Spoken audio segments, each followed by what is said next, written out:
একজন সাধারণ গৃহবধূ স্বামী জিয়াউর রহমানের পরিবারের খালেদা খানম এসেছিলেন বধূ হয়ে। ঘরে গেরস্থ সামলানোর ঘেরাটোপে আটকে থাকা বাঙালি বধূদের কাজের যে চৌহদ্দি, সেখানে জিয়াউর রহমানের জীবনসঙ্গিনীর জীবন নিয়তির নানা বাঁক পেরিয়ে পেয়েছিল অনন্য মাত্রা। সংসার যাত্রা থেকে বেগম খালেদা জিয়া নাম লিখিয়েছিলেন গণতন্ত্রের মহাযাত্রায়। কেন্দ্রবিন্দু হয়ে উঠেছিলেন দেশের গণমানুষের। গৃহবধূ থেকে রাজনীতিবিদ হয়ে ওঠার দীর্ঘ সে পথ সহজ ছিল না। শহীদ জিয়ার আদর্শকে পাথেয় করে মা, মাটি ও মানুষের রাজনীতি বিকশিত করার সংগ্রামে অদম্য অবিচলতা তাকে দিয়েছে আপসহীন নেত্রীর উপাধি। গৃহবধূ থেকে রাজনীতিবিদ হয়ে ওঠার যে পথ পরিক্রমার কথা তুলে ধরেছেন হাসান মাহমুদের রিপোর্ট।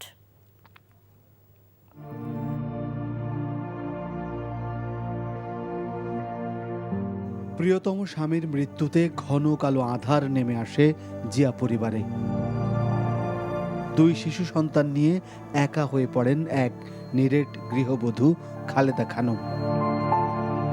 পরিবারের অভিভাবককে হারিয়ে কেবল বিয়োগের বেদনাই নয়, অনাগত পথ চলার অনিশ্চয়তাও ভর করে খালেদার সংসারে। দেশের লোকের অবস্থা যতদিন পরিবর্তন করে ততদিন আমিও নিজে অত বিলাসিতা পছন্দ করি না। আমাকে সে 2000 টাকা দিত, ওর মধ্যেই আমার সংসার চালাতে হতো। স্বামীর মৃত্যুর প্রায় 8 মাস পর বিএনপির নেতাকর্মীদের আহ্বানে 1982 সালের 3 জানুয়ারি দলটির প্রাথমিক সদস্য হওয়ার মাধ্যমে রাজনীতিতে অভিষেক ঘটে গৃহবধূ খালেদার।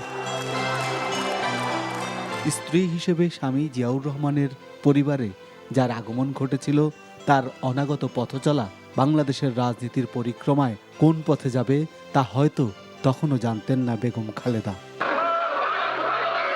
রাজনীতিতে এসেই তৎকালীন সামরিক শাসনের তীব্র বিরোধিতা করেন তিনি। 83 সালের মার্চে বিএনপির সিনিয়র ভাইস চেয়ারম্যান হন বেগম জিয়া। বিচারপতি সাত্তার অসুস্থ হলে দলের ভারপ্রাপ্ত চেয়ারপারসন হন তিনি। 83 সালে সামরিক সরকারের শিক্ষানীতির বিরুদ্ধে খালেদা জিয়া রাজপথে আসেন নেত্রীর ভূমিকায়। 84 সালের 10 মে বিনা প্রতিদ্বন্দ্বিতায় নির্বাচিত হন বিএনপির চেয়ারপারসন পদে। এরশাদের স্বৈরতন্ত্রের বিরুদ্ধে বেগম জিয়ার দৃঢ় নেতৃত্বে গঠিত হয় 7 দলীয় ঐক্যজোট। আওয়ামী লীগের নেতৃত্বাধীন জোটের সাথে যৌথভাবে চলে 5 দফা আন্দোলন। 86 সালে আওয়ামী লীগ এরশাদের অধীনে নির্বাচনে গেলে যৌথ আন্দোলন ভেঙে যায়। নির্বাচনে না যাওয়ার সিদ্ধান্তে অটল থাকেন বেগম খালেদা জিয়া। 87 সাল থেকে এরশাদ হটাও 1 দফার আন্দোলন শুরু করেন তিনি। তার এমন বিচক্ষণ সিদ্ধান্তে কর্মীরা তাকে দেন আপসহীন নেত্রীর খেতাব। স্বৈরাচার বিরোধী আন্দোলনে বেশ কয়েকবার গৃহবন্দী করা হয় বেগম জিয়াকে।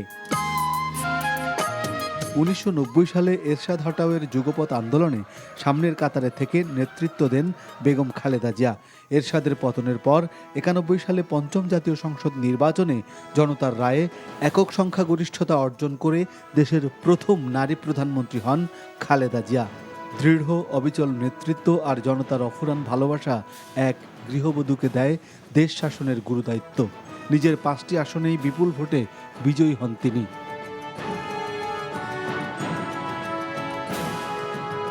1996 সালের 15 ফেব্রুয়ারি 6ষ্ঠ জাতীয় সংসদ নির্বাচনেও বিএনপি নিরঙ্কুশ সংখ্যাগরিষ্ঠতা পায়।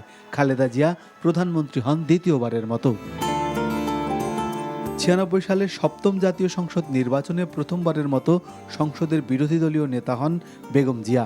96 থেকে 2001 পর্যন্ত সরকার বিরোধী নানা দাবিতে সংসদে ও রাজপথে সোচ্চার ছিলেন জাতীয়তাবাদী এই নেত্রী। মহানগর থেকে জেলা, উপজেলা কিংবা ইউনিয়ন পরিষদ থেকে গ্রাম, গঞ্জ, পাড়া, মহল্লার জনপদে জনতার দাবি নিয়ে ছুটে বেরিয়েছেন এই অবিসংবাদিত নেত্রী। কেন্দ্র থেকে প্রান্ত সব জায়গায় ছিল জাতীয়তাবাদী এই নেত্রীর পদচারণা। যে গৃহবধূ হয়ে এসেছিলেন জিয়াউর রহমানের পরিবারে, বাংলাদেশের জন্য তিনি হয়ে উঠলেন এক গণতন্ত্রের অবিসংবাদিত নেত্রী।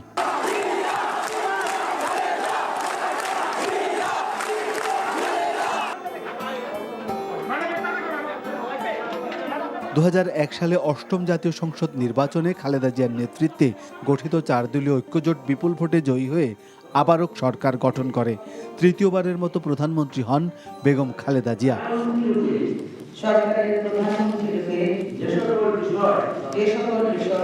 একজন রাজনীতিবিদের প্রধানমন্ত্রী হয়ে সরকারি দায়িত্ব পালনের পাশাপাশি 2 সন্তান আর পুত্রবধূদের নিয়ে একাধারে সংসার জীবনেও সময় দিয়েছেন খালেদা জিয়া। 2007 সালে সেনা সমর্থিত ফখরুদ্দিন মঈনুদ্দিন সরকারের সময়ে কারারুদ্ধ করা হয় বিএনপির এই নেত্রীকে। চলে দল ভাঙার ষড়যন্ত্র।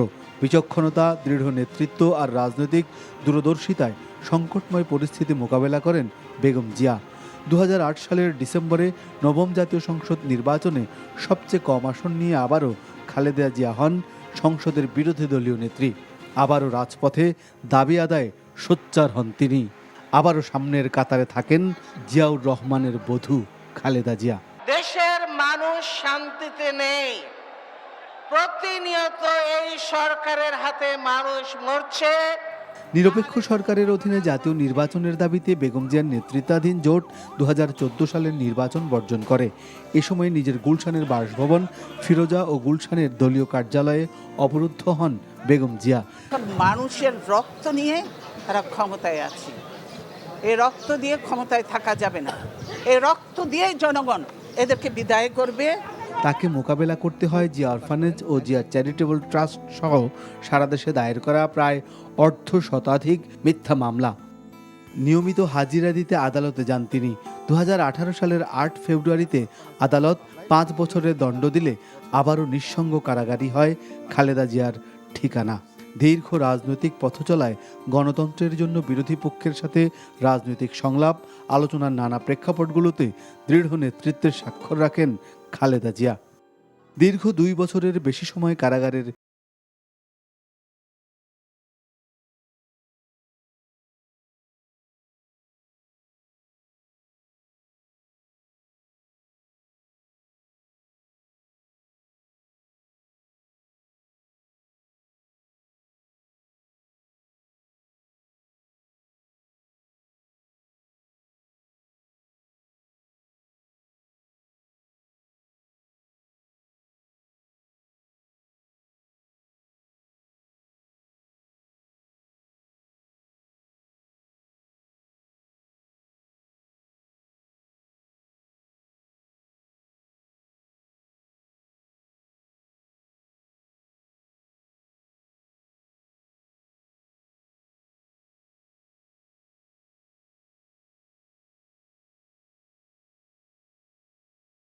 নিউজ ঢাকা।